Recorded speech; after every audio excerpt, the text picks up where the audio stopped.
रामलला की वो मनोहारी मूर्त दिखाते हैं। जी हाँ, देखिए 3 विग्रहों का निर्माण किया गया था भगवान रामलला के तौर पर, और उसमें जो मूर्त चुनी गई है श्यामल मूर्त है। और आप देखें तो 5 साल के बालक का ये चेहरा है जो उकेरा गया, वो मासूमियत आप देख रहे हैं, वो तेज आपको दिखाई दे रहा होगा, ललाट पर वो त्रिपुंड दिखाई दे रहा है और चेहरे पर वो कोमलता लिए कमल नयन भी नजर आ रहे हैं। भगवान राम की ये जो छवि है, ये छवि 5 साल के बालक की है, लेकिन इस 5 साल के बालक में वो साहस भी दिखता है, वो राम कथा का वृत्तांत भी दिखता है। और देखिए त्रेता युग में जब देवता पुष्प गिराते होंगे, ऐसे बरसाते होंगे पुष्प, तो ऐसे ही भगवान राम को 5 साल के भगवान राम को देख के बरसाते होंगे। और वैसी ही तस्वीर ये सामने आ रही है।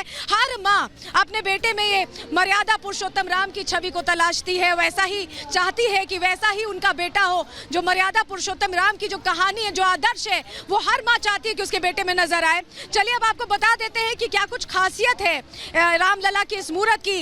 वजन देखिए 200 किलो है और ऊंचाई की बात करें तो 51 इंच की ऊंचाई से इस मूर्ति को उकेरा गया है और बहुत खूबसूरत मूर्त है। शालिग्राम पत्थर से बनाई गई सजीव सी होती हुई ये मूर्त आपको दिखाई दे रही होगी, शालिग्राम पत्थर से बनाई गई। और अगर आप तस्वीर देख रहे हैं इस वक्त मेरे साथ, तो आप देखिए कि सजीव सी मूर्त है, बिल्कुल सजीव सी मूर्त है। और रघुनंदन का ये अजान बाहु स्वरूप है, यानी लंबी भुजाएं वाला ये स्वरूप, जिसमें धनुष भी है, तीर भी है, कमान भी है। और देखिए सूर्यवंशी राजा राम है, तो आपको सूर्य वंश की वो झलक भी दिखाई देती होगी। कमल दल पर विराजमान है रामलला, उन्हें कमल पर बैठाया गया है, आसन दिया गया है। देवी आदि शक्ति को आप देख रहे हैं, स्वास्तिक, शेषनाग, शंख ये मौजूद है। और ये सब सनातन की पहचान है कहें, और ये पहचान यहाँ पर दिखाई दे रही है। इसके अलावा सर पर सूर्य दमक रहा है, चारों ओर सनातन के प्रतीक है, क्योंकि सूर्यवंशी राजा राम है, इक्ष्वाकु के वंशज हैं, तो उसकी भी छवि यहाँ पर दिखाई दे रही है। और प्रतिमा पर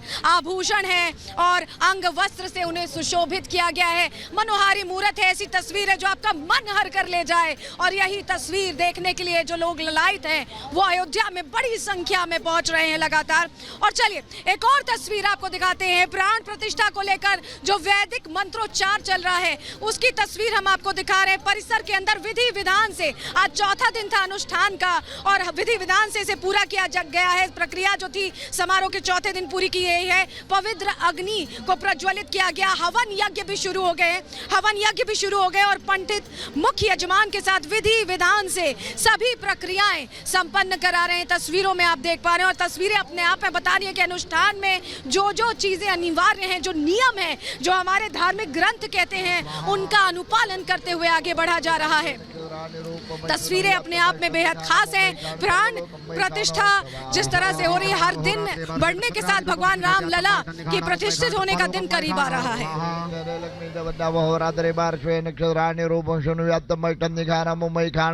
सर्वलोकमयी खानो स्वाहा। और प्राण प्रतिष्ठा में आज क्या क्या हुआ है आपको वो जानकारी दे देते हैं। चलिए जल्दी से आपको बता देते हैं। देखिए आर्णनी मंथन हुआ है, उससे अग्नि प्रज्वलित हुई, अग्नि प्रकट हुई, और उसके बाद औषध अधिवास किया गया है, केसर अधिवास किया गया है, घृता अधिवास किया गया, धान्य अधिवास। देखिए अधिवास का मतलब होता है कि भगवान का वास कराना। और ये जो तमाम सामग्रियां, चाहे औषधि की हम बात करें, चाहे घी की हम बात करें, केसर की बात करें, धन की बात करें, इसमें भगवान का वास कराया जाता है, उन्हें स्थापित एक तरह से उसमें किया जाता है। स्थापित देवताओं का पूजन किया गया है, वेद पारायण कुंड किए पूजन किए गए हैं, गृह स्थापन किया गया है, असंख्यात रुद्र भी स्थापन किया गया है, और सायकालीन पूजन और आरती भी आज की गई है। तो अपने आप में जो पूरा अनुष्ठान है उसका एक एक नियम जो संस्कृति के लिहाज से जरूरी है, उसका अनुपालन करते हुए एक एक दिन का अनुष्ठान संपूर्ण करते हुए आगे बढ़ रहे हैं। और हर दिन के साथ दिल की धड़कनें बढ़ती जा रही हैं, क्योंकि रामलला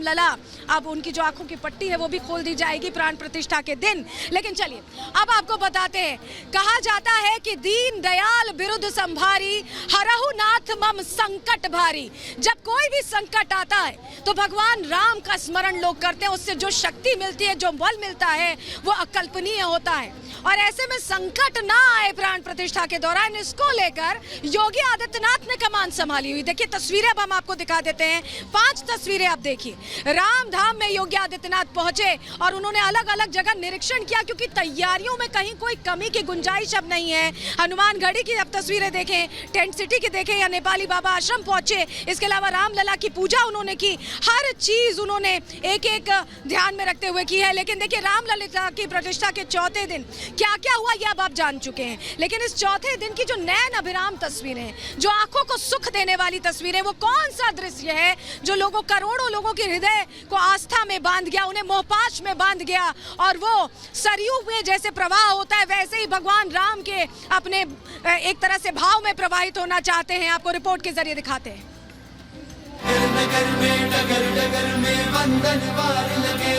धनुष श्यामल रंग, चेहरे पर सूर्य जैसा तेज, चंद्रमा जैसे कोमल अंग। हिंदू आस्था के इतिहास की ये वो तस्वीर है जिसे हर राम भक्त अपने मन मस्तिष्क में बसा लेना चाहता है। ये वो नैनाभिराम तस्वीर है जिसे देखकर आस्था की अविरल धारा बहने लगती है। शायद ऐसी ही मनोहारी मूरत और दिव्य तेज को लेकर लिखा गया है। जोग लगन ग्रह बार, तिथि सकल भय अनुकूल, चर उर अचर हर्ष जुत राम जन्म सुखमूल। अयोध्या में विराजने वाले रामलला की ये तस्वीर प्राण प्रतिष्ठा से पहले की है। अभी रामलला को गर्भगृह में आंखों पर पट्टी लगाकर कुछ इस तरीके से विराजमान किया गया है। 22 जनवरी को प्राण प्रतिष्ठा के वक्त भगवान राम का श्रृंगार किया जाएगा। हाथों में बहुमूल्य धनुष बाण धारण करवाया जाएगा। ललाट पर तिलक सुशोभित होगा। रत्नों से जड़े वस्त्र धारण करवाए जाएंगे। यानी 22 जनवरी को रामलला का सौंदर्य और तेज मौजूद तस्वीर से कहीं ज्यादा होगा। ऐसे ही दिन के लिए लिखा गया है, सो अवसर बिरची जब जाना, चले सकल सुर साजी बिमाना। गगन बिमल संकुल सुरजूथा, गावही कुन गंधर्व बरूथा। बरसही सुमन सुअंजुली साजी, गनगही गगन दुदुम्भी बाजी। अस्तुति करही नाग मुनि देवा, बहुविधि लाभही निज निज सेवा। मंदिर में सुशोभित रामलला के मिलन के लिए हर भक्त उत्सुक है, बेसब्र है। राम के भक्ति में भक्त दिन नहीं, घंटे नहीं, घड़ी भी नहीं, पल पल गिन रहे हैं। और वैदिक मंत्रोच्चारण के साथ रामलला की मूर्त की प्राण प्रतिष्ठा में लोग जुटे हुए हैं। राम मंदिर परिसर में प्राण प्रतिष्ठा समारोह के चौथे दिन अरणि मंथन से पवित्र अग्नि प्रकट की गई। इसके बाद पंचवारुणी प्रक्रिया शुरू की गई। अखंड ज्योति भी आज ही स्थापित की गई। अरणि मंथन से लेकर प्रारंभ पंचांग पीठ पूजन, फिर अरणि मंथन करके अब ये हवन प्रारंभ हो गया है। मंथन अभी हो गया? आज हो गया जी। अभी आज दिन भर क्या होगा? अब हवन और पारण इत्यादि होगा। कल भी वही हवन और पारण इत्यादि होगा। और अधिवास इत्यादि, कल जलादिवास हो गया है और अधिवास चल रहा है। रामलला के आगमन को लेकर जितनी तैयारी मंदिर परिसर में चल रही है, उतनी ही तैयारी मंदिर परिसर के बाहर भी दिखाई दे रही है। राम मंदिर परिसर को फूलों से सजाया गया है। 22 जनवरी को रामलला के भोग के लिए भी खास तैयारी की गई है। प्राण प्रतिष्ठा के दिन भगवान को 56 भोग लगाया जाएगा। 22 जनवरी को ही पुरानी और नई मूर्ति के दर्शन शुरू हो जाएंगे। पूजा अर्चना जो होगा कल से वही होगा, लेकिन दर्शन नहीं होगा। दर्शन जब प्राण प्रतिष्ठा हो जाएगी उसके बाद में नई मूर्ति के जो कार्यक्रम में पूरा होने के बाद में तब वो मंदिर खोला जाएगा, तभी लोग वहाँ दर्शन कर पाएंगे। रामलला के आगमन को लेकर पूरे देश में आस्था की लहरें हिलोरे मार रही हैं। भक्त विकल हैं अपने आराध्य के दर्शन के लिए। हर कोई आस्था की श्यामल मूरत का वो स्वरूप देखना चाहता है, जिसके लिए राम भक्तों ने 495 साल का इंतजार किया है। जब 22 जनवरी को प्रधानमंत्री मोदी आएंगे, तो इसके बाद भक्ति में विभोर कर देने वाले रामलला के आगे का लगा पर्दा हट जाएगा। सियावर रामचंद्र की जय।